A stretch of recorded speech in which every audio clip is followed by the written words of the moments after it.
Primero agradecer a todas las personas que nos acompañan en esta sesión especial. En particular quiero mencionar a los concejales de la localidad de Benito Juárez. Pido disculpas si hay concejales de otras localidades que no hayamos identificado. Y más que nada, bueno, creo que todos compartimos la preocupación, pero además el sentimiento de que el estado actual de la ruta es justamente un peligro inminente y una amenaza directa para la vida de todas las personas que la transitamos con cotidianeidad. Y esto sin dejar de mencionar el obstáculo logístico que significa para el desarrollo regional, además de local, provincial y también, por qué no decir, del país. Un dato que queríamos aportar desde nuestro bloque es que en septiembre de 2022 la consultora Zutobi publicó un informe que analiza la calidad de rutas a nivel global, considerando el estado de las rutas como estado de pavimento, cantidad de muertes por accidentes de tránsito y además tiene en cuenta esto cada 100.000 habitantes y densidad de las rutas. Y en ese estudio del año 2022, Argentina quedó en el puesto número 54 de 59 países. Es decir, nuestro país está entre los peores del mundo en términos de infraestructura vial. Si a esto le sumamos el deterioro de los últimos años, desde 2022 para acá, claramente el panorama es desolador. El último informe de FEPEVINA, que es la Federación del Personal de Vialidad Nacional, que es de junio pasado, revela un grave deterioro estructural de la red vial nacional y establece distintos porcentajes, pero solo por mencionar dos, el 70% se encuentra en mal estado y el 60% tiene un estado crítico que se acompaña por la subejecución de fondos y también la paralización en obras. Y esto nos trajo hasta acá en una consecución de hechos de las que ninguno de nosotros, desde los distintos partidos políticos y desde las distintas gestiones, puede deslindarse de responsabilidades por cuestiones vinculadas a la corrupción, a los amigos a los que se les concesionan las obras, a la falta de inversión, a la motosierra de Milei, a todo esto por lo cual llegamos hasta acá.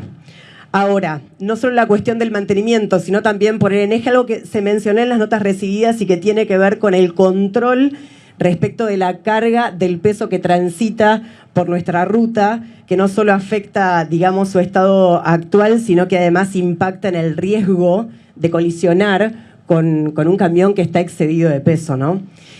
Y lo más grave son las estadísticas que, más allá de estos datos que por ahí son uno de los muchísimos que podríamos aportar en una jornada como la de hoy, lo más grave son las estadísticas que confirman un aumento concreto en la cantidad de accidentes graves y víctimas fatales en nuestra zona, muchos de ellos evitables si contáramos con una infraestructura adecuada, pero al día de hoy lo que nos convoca en esta jornada tiene que ver con poder comenzar a hacer algo al respecto, concreto. Entonces, cuestión de fondos, que siempre discutimos en el Consejo Deliberante de diferentes maneras,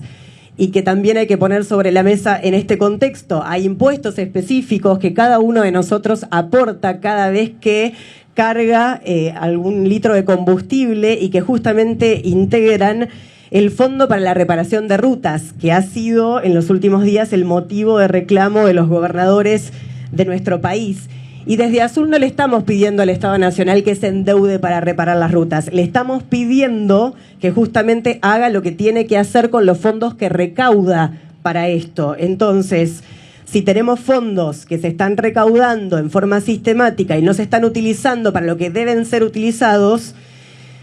básicamente nos preguntamos qué hay más importante para el Estado Nacional que tratar de proteger la vida de las personas que transitamos por esta Ruta 3 entre el resto de las rutas nacionales.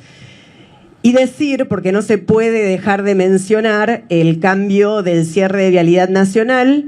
que se modifique y se determina en cuanto a esto que el Ministerio de Economía, por eso, bueno, desde Unión por la Patria se hizo el aporte de la modificación y nosotros acompañamos ese pedido también, porque tras el cierre de vialidad nacional es el Ministerio de Economía el que asume la planificación y la licitación del mantenimiento vial. La Agencia de Control de Concesiones se encarga de fiscalizar las obras y las concesiones, mientras que Gendarmería Nacional debe ocuparse de la fiscalización y del control de tránsito en las rutas nacionales.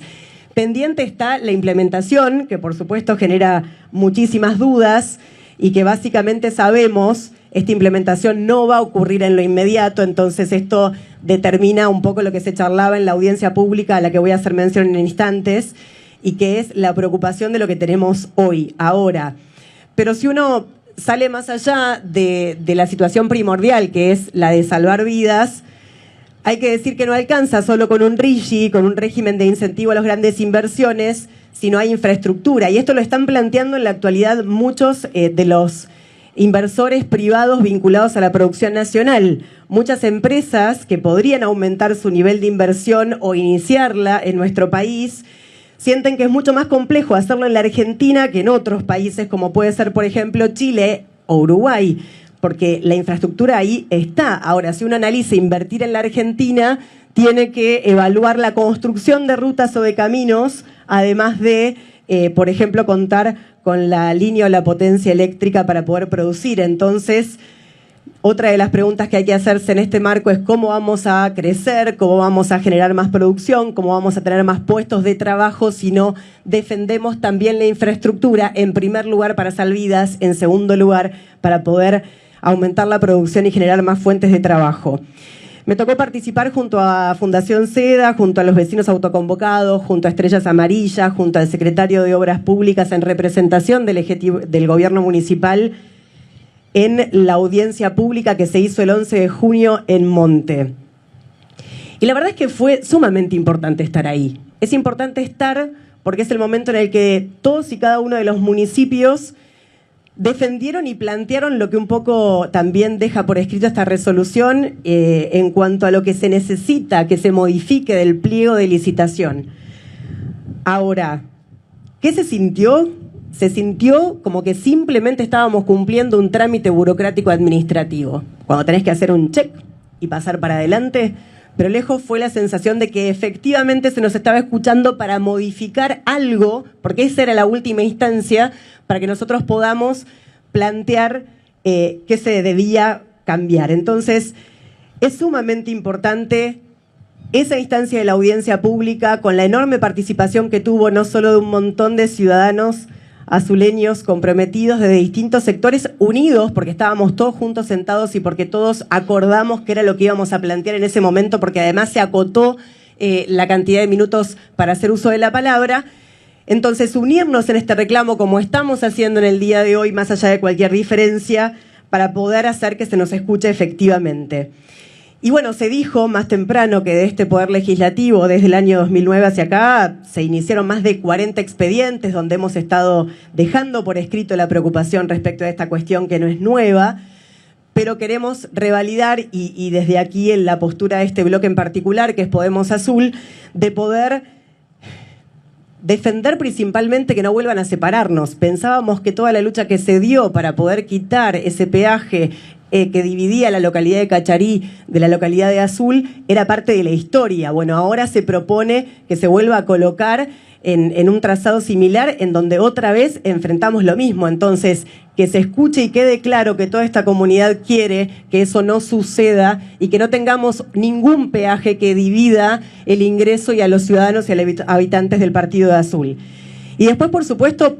hay muchas cosas, pero para nombrar tres nada más, la cuestión móviles de seguridad. No se puede afectar y disminuir la cantidad de móviles de seguridad, que es otra de las cuestiones inminentes que se plantea en el marco de esta licitación y de esta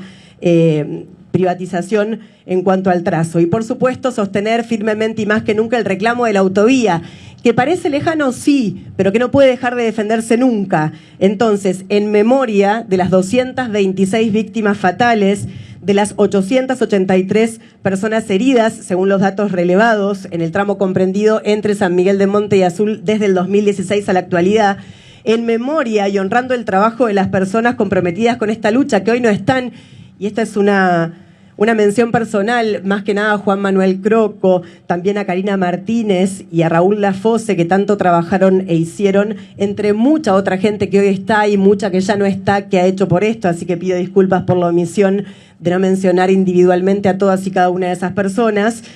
pero más que nada en defensa de las vidas que tenemos que salvar de cara a lo que viene, es que nosotros decimos que es importante participar de esta audiencia pública, que es importante que esta audiencia pública se replique en muchos otros territorios de la provincia de Buenos Aires,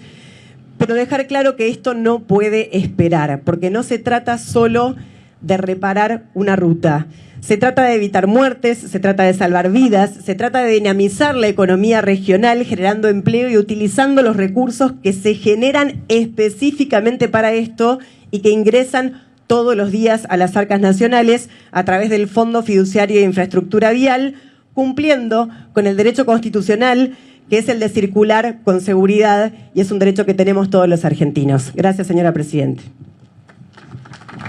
Muchas gracias, concejal Colomé.